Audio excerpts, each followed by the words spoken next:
Ya, puji Tuhan. Selamat pagi bagi kita semua. Haleluya. Pada Minggu 29 Maret 2020 kita akan melihat dan membaca satu kebenaran firman Tuhan yang tertulis di dalam Yoel pasal yang kedua. Yoel pasal yang kedua, ayat yang ke-12 sampai dengan ayat yang ke-14.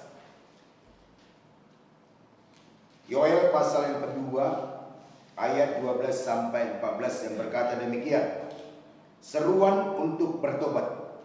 Tetapi sekarang juga demikianlah firman Tuhan. Berbaliklah kepadaku dengan segenap hatimu, dengan berpuasa, dengan menangis, dan dengan mengadu. Koyakkanlah hatimu dan janganlah pakaianmu. Berbaliklah kepada Tuhan Allahmu, sebab Ia pengasih dan penyayang, panjang sabar dan berlimpah kasih setia, dan Ia menyesal karena hukumannya. Siapa tahu mungkin Ia mau berbalik dan menyesal, dan ditinggalkannya berkat menjadi korban sajian dan korban curahan bagi Tuhan Allahmu. Puji Tuhan. Nah, di zaman Yoel pada masa itu terjadi gejolak yang besar, sama dengan hari-hari ini.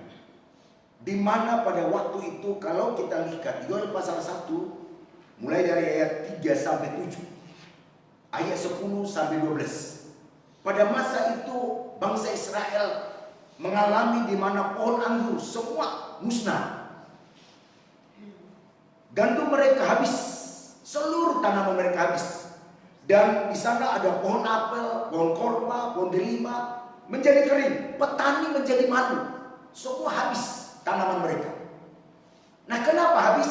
Itu dikatakan oleh Yoel pasal 1. Ada yang memakan habis binatang. Yaitu ada di sana ayat 4. Apa yang ditinggalkan belalang pengerik telah dimakan belalang pindahan. Dan apa yang ditinggalkan belalang pindahan telah dimakan belalang pelompat.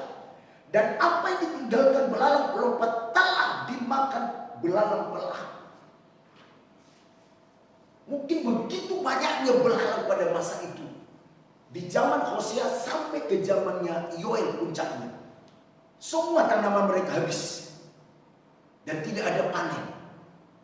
Hanya bedanya dengan zaman sekarang, mungkin tidak ada terlalu nampak di dalam petani. Tapi pada masa itu seluruh gandum, seluruh buah-buah pertanian habis. Dan mereka kering sampai merasa malu bangsa Israel. Tidak ada penghasilan lagi. Tidak ada uang, habis semua hasil pertanian mereka. Berapa tahun mereka tunggu, berapa bulan mereka tunggu untuk menghasilkan buah. Begitu berbuah habis buahnya, dimakan oleh belalang. Itu terjadi pada ujung pelayanannya Hosea masuk ke pelayanan Yoel. Dan akhirnya apa yang membuat sampai belalang? Tuhan kirim. Kalau kita baca pernah di 2 Tawarik pasal 7, Allah kirim itu namanya penyakit sampar. Itulah yang istilah sekarang virus corona itu musuh yang tidak kelihatan. Musuh yang tidak kelihatan. Nah, itu pun pernah terjadi. Dari zaman dulu pernah terjadi. Nah, sampai hari ini pun terjadi. Nah, kenapa itu terjadi? Menjadi pertanyaan. Alkitab berkata, kalau kita lihat di Hosea pasal 9, di Hosea pasal 10, itu akibat sudah tidak taat umat Allah pada masa itu. Mereka sudah membelakangi Tuhan. Dan mereka membuat berhala-berhala. Di dalam 1 Samuel pasal 15, 23, berhala itu mereka tidak mau dinasehati lagi. Dengan kata lain, keras kepala. Dan kalau terjemahan bahasa Indonesia sehari-hari berkata, dalam 1 Samuel pasal 15, 23, sebab mereka membangkang terhadap Tuhan. Dan dikatakan sama jahatnya seperti melakukan sihir. Dan terus dikatakan juga, dan hati mereka penuh dengan kesombongan, sama jahatnya seperti menyembah dewa. Jadi menurut 1 Samuel pasal 15 ini, kesombongan itu adalah sama dengan orang sedang menyembah dewa. Nah ini akibatnya, dan mulai juga pada saat itu hati umat Israel memiliki hati yang licik. Ini membuat sampai Tuhan kirim, bukan datang sendirinya, Tuhan kirim belalang-belalang itu. Dan kita lihat nanti apa yang diinginkan Tuhan. Itulah sebabnya kita sudah baca keadaan situasi yang mengerikan ini terjadi bagi orang-orang Israel. Maka datanglah Yoel, Nabi Yoel berkata, mari keadaan yang sulit ini supaya kamu sekalian berbalik, bertobat. Yang istilah sekarang disebut itu metanoio, yang artinya bertobat cara pola pikir, untuk selalu berpikiran positif, untuk berpikiran terus yang baik. Dan yang kedua, bertobat katanya itu metanoai, itu perubahan hati yang keras tadi supaya jadi lembut. Itu terdapat Yesaya pasal 36 ayat 26 sampai 36. Yang ketiga dikatakan sana bertobat, apa yang ketiga? Metanoia, yaitu bertobat, perubahan langkah hidup untuk hidup kita lebih baik. Ini Yoel ini memberikan satu statement, mari. Nabi Yoel pada masa itu mengalami keadaan yang sulit bersama umat Israel, karena seluruh pertanian mereka habis dimakan belalang. Kita bisa bayangkan kalau apa yang kita miliki, apa yang kita punya habis. Kalau kita habis karena kita gunakan, kalau habis karena kita makan, kalau habis karena kita manfaatkan, puji Tuhan. Tapi ini habis dimakan belalang, dan belalang itu datang dengan tiba-tiba. Suaranya bagaikan helikopter menyerbu semua tanaman-tanamannya orang Israel. Makanya Yoel ini berkata, mari berbalik, mari bertobat. Dan dikatakan sana itu yang pertama. Lalu yang kedua dikatakan di sana, supaya mari berpuasa. Bapak Ibu Saudara kekasih, walaupun kesulitan sekarang mengerikan, tidak ada jalan Bapak Ibu Saudara selain kita bertobat, berpuasa. Itu berpuasa. Tapi saya mau berkata, apakah puasa yang diinginkan Tuhan? Saya mengajak Bapak Ibu Saudara melihat dalam Yesaya pasal 58. Dikatakan di sana ayat 4, sesungguhnya kamu berpuasa sambil berbantah. Banyak orang berpuasa tapi marah-marah. Banyak orang berpuasa tapi berbantah-bantah. Nah, di zamannya Yesaya pasal Yesaya 58 ayat 4, kamu berpuasa tapi sambil berbantah. Kamu berpuasa tapi berkelahi. Kamu berpuasa tapi kamu memukul dengan tinju, dengan tidak semena-mena. Dan dikatakan berikutnya, dengan cara berpuasa seperti itukah sekarang suaramu tidak akan didengar dari tempat tinggi. Sayangnya, kalau sampai orang berpuasa lalu lakukan seperti ini, Alkitab katakan, maka doanya itu tidak sampai di telinganya Tuhan. Maka dilanjutkan lagi di sana, sungguh inikah berpuasa yang dikehendaki Tuhan, dan mengadakan hari merendahkan diri, jika engkau menundukkan kepala seperti gelaga dan membentangkan kain kabung dan abu sebagai lapik tidur, sungguh-sungguh itukah yang kau sebut berpuasa, mengadakan hari berkenan kepada Tuhan. Dan ayat 6, bukan. Zaman dulu orang berpuasa taruh abu di atas kepala, ikat kepalanya dengan kain putih. Bukan itu. Tapi berpuasa yang dimaunya Tuhan, supaya engkau membuka belenggu-belenggu kelaliman. Pagi ini seberapapun bilangan kita, mari kita berpuasa, berdoa di rumah masing-masing. Saya 3 hari ini rantai puasa, saudara. Ya, berpuasa memohon belas kasihan Tuhan supaya Bapak Ibu Saudara kuat. Bapak Ibu Saudara boleh senantiasa menghadapi ini. Tidak putus asa, tidak kecewa. Jadi kita berdoa supaya di mana Bapak Ibu Saudara bekerja, perusahaan jangan sampai tutup. Tuhan tolong. Itulah sebabnya maka Yoel ini memohon kepada Tuhan supaya jangan terus belalang itu, jangan terus virus corona itu menghabisi. Kita bisa bayangkan kalau sampai tutup usaha-usaha, lalu kemana? Seberapa besar pun, seberapa banyak pun tabungan kita habis kalau itu terjadi. Karena itulah di zaman Yoel maka dikatakan di sana supaya kamu bertobat, berpuasa. Dan Yesaya berkata berpuasa itu adalah supaya belenggu-belenggu, ini belenggu saudara, belenggu ini membelenggu orang supaya terkurung, berbelenggu orang untuk tidak bisa keluar karena situasi. Dibelenggu, membelenggu orang sehingga orang susah untuk mencari nafkah. Nah ini dengan berpuasa kita dikatakan melepaskan tali kuk. Tali kuk itu adalah persoalan yang begitu berat. Jadi bukan kita hanya berpuasa sekedar tidak makan, tidak minum, tapi melepaskan tali-tali kuk supaya engkau memerdekakan orang teraniaya. Hari ini berapa banyak orang teraniaya? Dan orang yang paling sederhana, orang menengah sampai orang yang berpangkat pun tidak ada yang tidak mengalami kesulitan.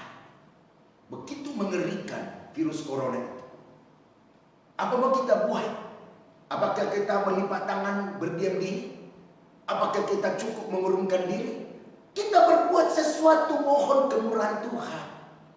Mohon belas kasihan Tuhan itu dengan kita bertobat, berbalik dan juga berpuasa. Dikatakan dengan berpuasa itu mematahkan tali kuk supaya engkau memecah-mecahkan rotimu bagi orang yang lapar.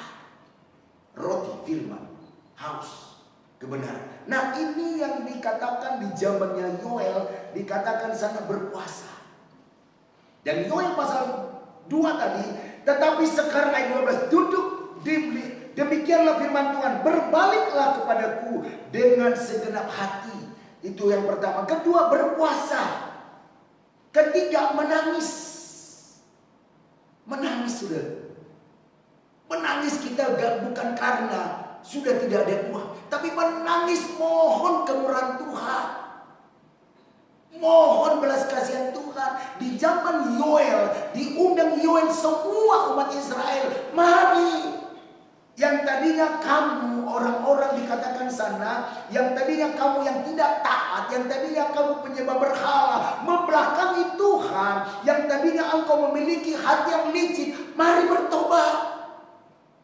Kalau engkau mau lihat terjadi pemulihan.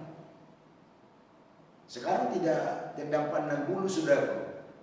Mau orang biasa, mau pejabat, mau dokter, mau pendeta, semua. Ya, semua bisa mengalami. Semua kita sudah saksikan sama-sama betapa banyaknya orang sekarang meninggal. Tidak pandang bulu, begitu mengenaskan itu virus corona. Tetapi kalau kita, Alkitab katakan, berbalik kepada Tuhan, berpuasa, menangis. Menangis. Menangis kita bukan karena kita cengeng. Menangis mohon kemurahan Tuhan. Dan dikatakan sana mengadu. Dan ini yang dikatakan oleh Yoel, mari. Supaya kita berbalik, berpuasa, menangis, mengadu. Mengadu itu artinya meratap. Meratap sama Tuhan. Dan dikatakan koyakan hatimu. Itu dikatakan pada ayat yang 13, koyakan hatimu, artinya hancur hatimu di hadapan Tuhan. Dan berikutnya dikatakan berbalik kepada Tuhan. Nah di ayat yang kalau ini kita lakukan, lalu kita lihat ayat 14. Siapa tahu dengan kita lakukan bertobat, berpuasa, menangis, meratap, lalu koyakan hancur hatimu. Siapa tahu Tuhan Ini murka, saudara. Tuhan menyesal atas murka, berbalik dan ditinggalkan Tuhan berkat bagi saya dan Bapak Ibu Saudara. Haleluya. Ini yang kita cari. Makanya dikatakan, kalau saya baca saudaraku apa yang dikatakan di sana, saudara boleh melihat, saya akan bacakan ayat 25. Aku akan memulihkan, Yoel pasal 2. Aku akan memulihkan kepadamu tahun-tahun yang hasilnya yang hasilnya dimakan habis oleh belalang pindahan, belalang pelompat, belalang pelahap, belalang pengerik, tentaraku yang besar yang kukirim. Lihat baik-baik. Tentaraku yang besar. Berarti Tuhan yang kirim belalang itu. Itu dikatakan tentara Tuhan dikirim menghabiskan semua tanaman-tanaman, penghasilan orang Israel. Karena itu tadi ketiga poin. Mereka sudah tidak taat. Mereka sudah membelakangi Tuhan. Mereka sudah ada berhala-berhala. Dan sampai memiliki hati yang licik. Nah, Alkitab katakan kalau engkau berbalik, berpuasa, menangis, meratap, hancur hatimu, maka Tuhan memulihkan ayat 25. Dan apa yang dimakan hasilmu oleh belalang pindahan, belalang pelompat, belalang pelahap, belalang pengerik, tentaraku yang besar kukirim ke antaramu. Maka kamu, lihat baik-baik, ini yang luar biasa. Ayat 26, maka kamu akan makan banyak-banyak dan menjadi kenyang, dan kamu akan memuji-muji nama Tuhan Allahmu yang telah memperlakukanmu dengan ajaib, dan umatku tidak akan lagi menjadi malu lagi untuk selama-lamanya. Haleluya. Luar biasa kalau ini terjadi.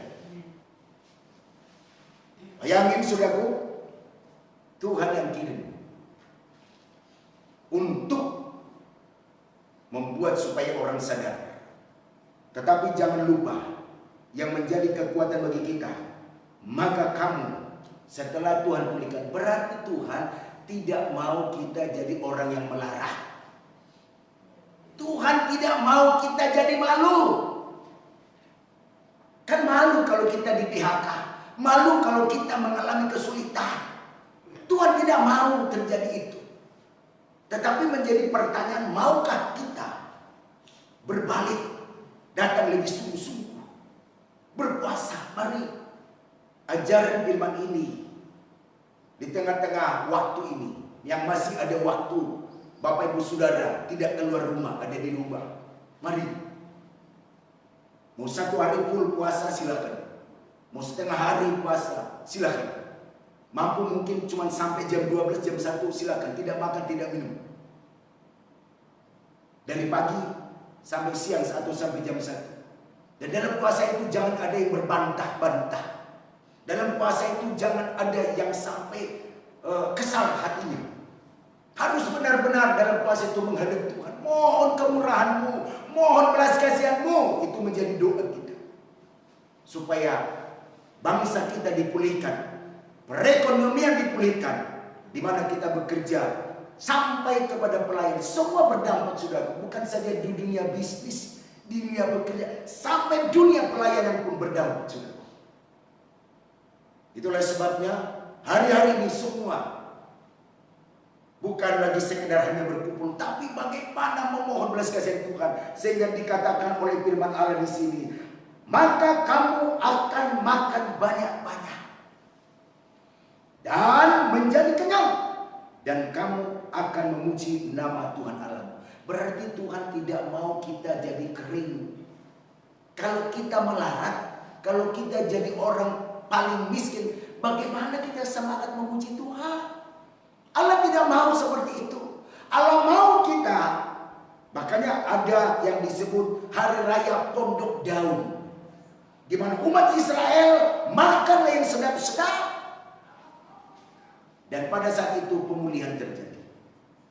Yoel ini dicatat kembali di Kisah pasal 2. Ini bukan secara peristiwa di dalam perjanjian lama. Di perjanjian baru dikatakan lagi oleh para rasul.